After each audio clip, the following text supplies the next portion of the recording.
Okay, in the middle, in your class, you're going to put the names of 2 people or more that are in your class right now.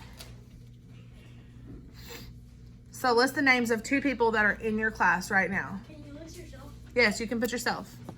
Okay. Do what? Yes, I don't care. I don't care what you write with. 2 more people? Just 2 people that are in this class. It does not matter who you list. Can I put it, can I just do me, not my name? Yes. 2 people that are in this classroom right now. You can put yourself, I don't care. You can put more than 2 people, I don't care. But 2 people that are in this classroom with you right now.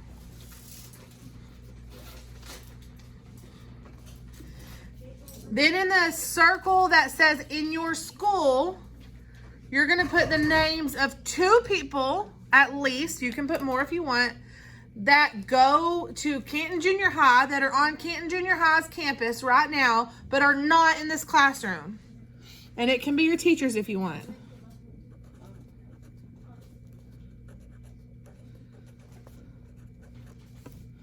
And if you need to copy mine, that's fine. Can we just put the same person every time? No. Because these people are not in your class. In your school, can you put like any other student? You can put any student that's in this school building, but not in this classroom. Anybody that is in Canton Junior High, but is not currently in this classroom with us. And then in your district, you're going to put the names of at least 2 people that are at Canton ISD right now, but are not in this classroom. It could be your 5th grade teachers. It could be your brother at the high school. It could be your sister at kindergarten. Somebody at Canton ISD. Does remote count? Remote learners, do they count or no? We'll say yes, but not in this school. Wait, do you gotta put like the name? Uh-huh. We put the last name too. You don't have to.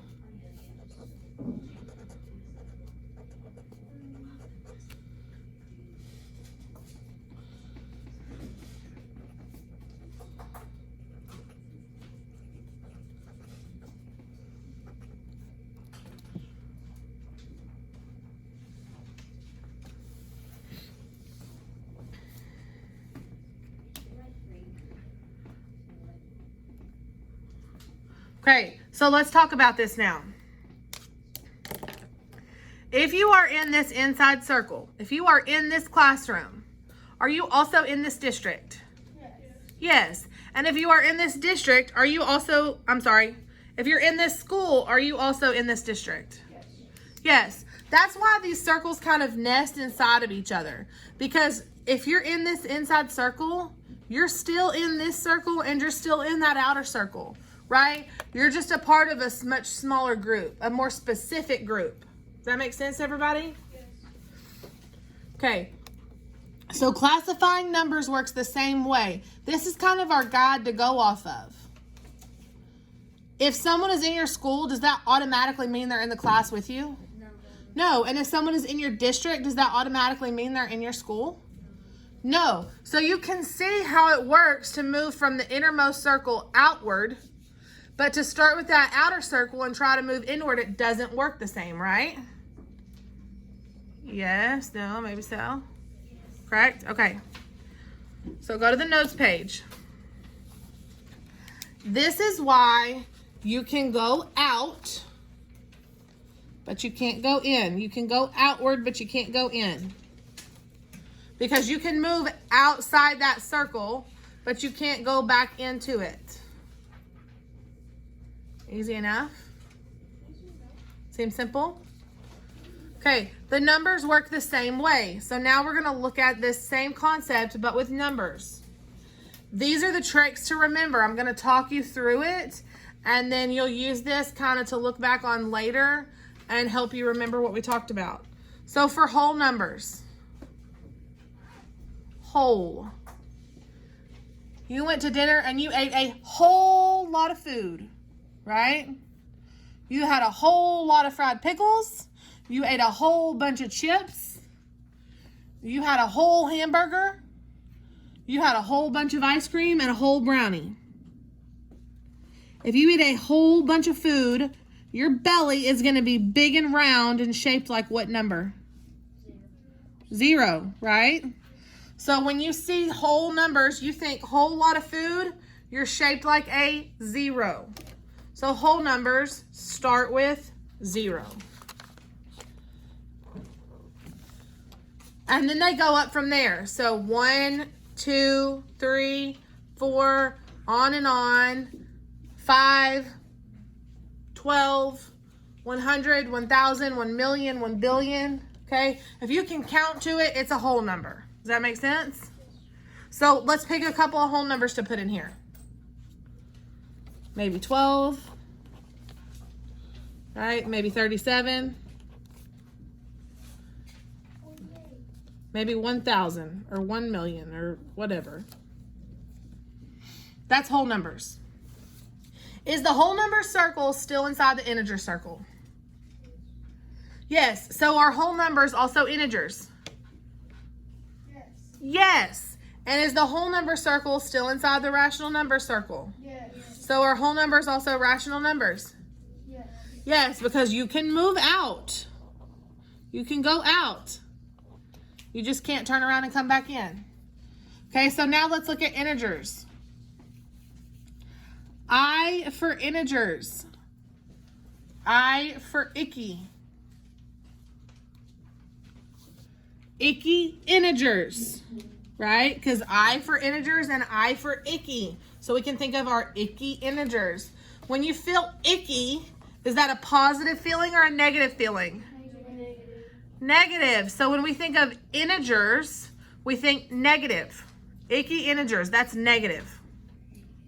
Yes? So integers start with the negative numbers.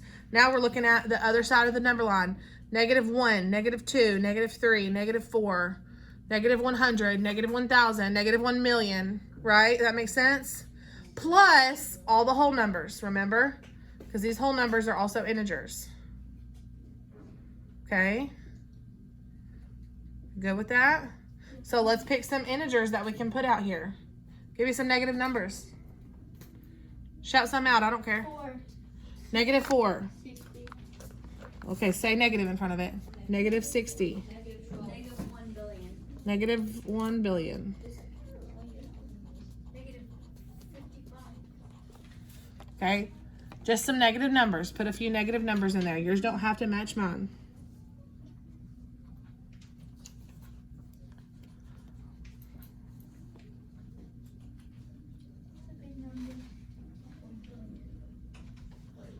So we've got our whole numbers. We know our whole numbers because we ate a whole lot of food. So we're starting with 0 because we're big and round like a 0. And that's all of our regular old counting numbers. We move into the integers, which now include all of the negative numbers. Yes? Now what we have left is what? Rational numbers. Okay? Ration kind of sounds like what word? Ration, fraction, they kind of go together, right? You can see it, yes? So let's talk about some fractions. And you don't have to write these down. I'm going to, but you don't have to. Let's talk about 1/2. If we're talking about half of $1, how much money are we going to discuss? 50 cents. If we're talking about 3/4 of $1, what are we talking about? 75 cents. Here's one a little bit more difficult. What if we're talking about 2 1/4 How much money is that? $2.25. Perfect. Okay. All I did that for was to show you we know that fractions and decimals are interchangeable. Yes? Because we know that if we're talking about 3/4 of $1, we're still talking about 75 cents. It's the same amount. That fraction and decimal represent the same thing. Got it? So if we can put fractions out here, can we put decimals out here too? Yes, right? Because they're the same thing. If we can put a fraction out there, we can put a decimal out there. Got it? So let's add some fractions and decimals. Tell me some. Jesse. 0.1 quadrillion. Okay, I can't write that, so let's try 0.1. Yes, ma'am. 4800ths. What about a fraction, Jake? 5 twelfths. 5/12. One more fraction. 1/2. Okay. Any fractions or decimals can go out there. So we know we've got whole numbers. We ate a whole lot of food. We're round like a 0. We've got icky integers, those negatives. Then we've got rational numbers, which are all of our fractions and all of our decimals. Okay? One more question for you guys. Can an integer also be a rational number? Yes. Yes, that makes sense because we can move outwards like that. So is it fair to say that negatives can be part of the rational numbers?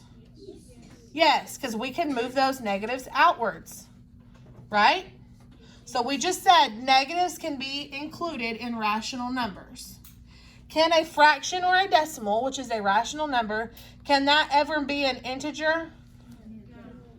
No, we can never put a fraction or a decimal in here, ever, ever, ever. So let's look at 2 more that I want to talk about. A negative fraction or a negative decimal. A negative fraction or a negative decimal, where are they going to go? That's why I just asked y'all those questions. Think about which one of these you can move outward and which one of these you can't move. What do y'all think? Tell me some stuff. Why do you think integers? Can this fraction or this decimal ever go in here? No. We can't ever put a fraction or a decimal in there. Is it possible that we could move a negative number out to the outer edge? Yes. So where are these going to go? Rational numbers, okay? Even negative fractions and negative decimals are going to go in rational. If it has a fraction or a decimal, it does not matter if it's positive or negative, it's automatically a rational number. Cool? The main thing here is to remember that rational numbers, ration fraction. All fractions and all decimals go on that outer edge. Good?